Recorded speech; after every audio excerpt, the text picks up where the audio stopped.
Oke, selamat pagi untuk kita semuanya. Perkenalkan, nama saya Rendan Tarigan. Di sini saya akan melakukan presentasi dari materi saya yaitu prosedur troubleshooting.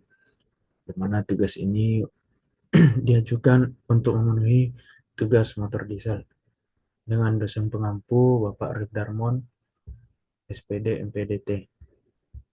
Oke, langsung saja kita masuk materinya.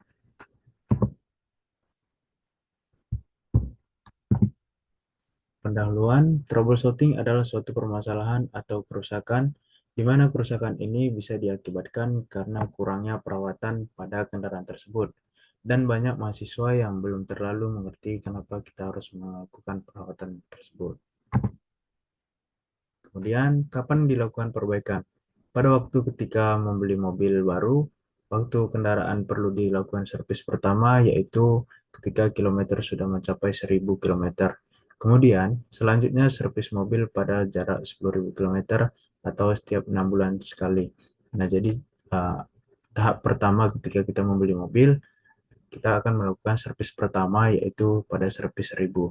Nah, pada pengecekan servis 1000 ini biasanya hanya dilakukan pengecekan dan penggantian oli, baik di mana saringan hawa, angin ban, kemudian pergantian oli, pengecekan air radiator, dan sebagainya. Kemudian pada tahap selanjutnya kita melakukan servis pada selanjutnya itu servis 10.000 kilometer. Nah, di sini kita tergantung pada kondisi mobil, biasanya apa aja yang perlu diperbaiki dan juga diganti. Kemudian, kenapa kita harus melakukan perbaikan? Perbaikan dilakukan supaya komponen-komponen pada kendaraan performanya tetap terjaga, karena setiap komponen yang bergesekan akan mengakibatkan keausan, sehingga kalau tidak diperbaiki, maka komponen tersebut akan rusak. Dampak kalau kendaraan tidak dilakukan servis. Yang pertama yaitu komponen-komponen akan mengakibatkan kerusakan. Yang kedua, komponen tidak bertahan lama. Ketiga, kerusakan akan merambat ke komponen lainnya. Kelima, keempat yaitu umur kendaraan tidak tahan lama. Selanjutnya, teori singkat. Troubleshooting adalah suatu permasalahan atau kerusakan di mana kerusakan ini bisa diakibatkan karena kurangnya perawatan pada kendaraan tersebut. Prosedur troubleshooting kita melihat yaitu ketika kendaraan kita ada troubleshooting atau kerusakan seperti pada di sini. Yang pertama yaitu menemukan secara rinci apa yang masih dikeluhkan pelanggan, dan dalam kondisi yang bagaimana gangguan terjadi memainkan peranan yang sangat penting dalam melakukan pekerjaan.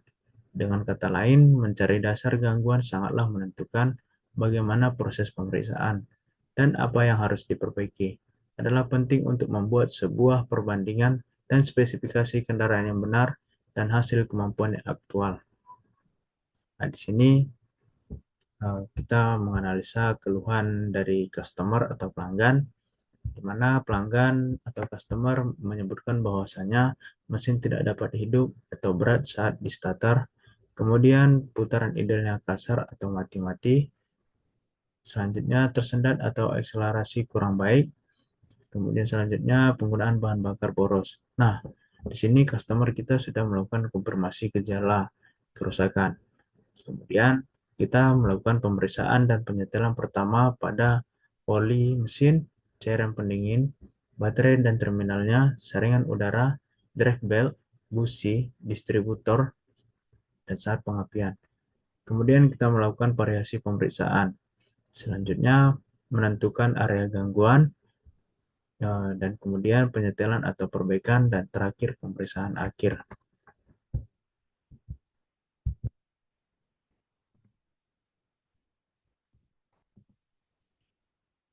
Nah, berikut adalah contoh pemeriksaan pada tekanan kompresi. Yang pertama yaitu kita ukur terlebih dahulu tekanan kompresi pada silinder dengan menggunakan compression gauge. Selanjutnya, bila pada satu silinder tekanan kompresinya rendah, masukkan oli melalui lubang mesin. Kemudian pemeriksaan tekanan oli menggunakan oil pressure sheet atau centrifuge dengan menggunakan SST 09027-12140. Kemudian pasanglah pengukur tekanan oli. Selanjutnya hidupkan mesin dan panaskan mesin hingga mencapai temperatur normal. Nah, di sini kita melakukan pemeriksaan pada oil pressure switch.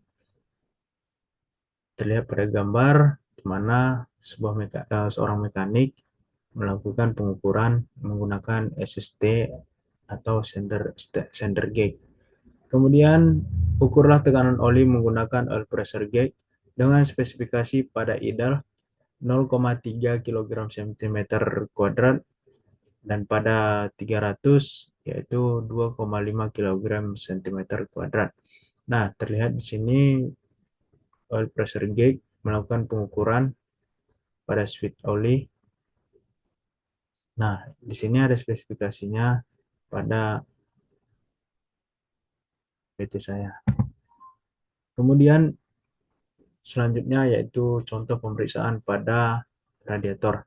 Nah, langkah pertama yaitu periksalah bahwa relief valve terbuka pada 0,7 kg cm kuadrat sampai dengan 1,5 cm kuadrat menggunakan radiator cap tester.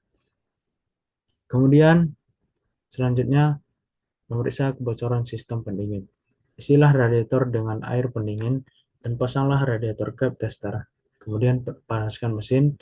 Selanjutnya pompalah hingga mencapai 1,2 kg cm kuadrat. Kemudian periksalah kemungkinan adanya penurunan tekanan. Bila tekanannya menurun, periksalah kebocoran selang radiator atau pompa air. Bila kebocoran di luar tidak terjadi, periksalah heater core dan kepala silinder. Nah, di sini uh, harus kita ketahui bahwasanya fungsi dari radiator itu sangat penting bagi kendaraan atau mesin kendaraan tersebut. Baik di motor, ada beberapa motor yang menggunakan, kemudian baik di mobil. Nah, fungsi dari radiator ini yaitu untuk membantu mendinginkan sebuah mesin. Uh, jadi ketika radiator bocor, dan kemungkinan air atau fluida pendingin tadi itu habis dan terjadi yang namanya overheat. Jadi kendaraan itu sangat berbahaya, teman-teman. Dan ketika air radiator itu airnya sudah habis, itu akan mengakibatkan kerusakan fatal pada kendaraan kita. Jadi sangat penting untuk merawat kendaraan tersebut. Nah, itulah presentasi dari saya. Saya ucapkan terima kasih. Selamat pagi.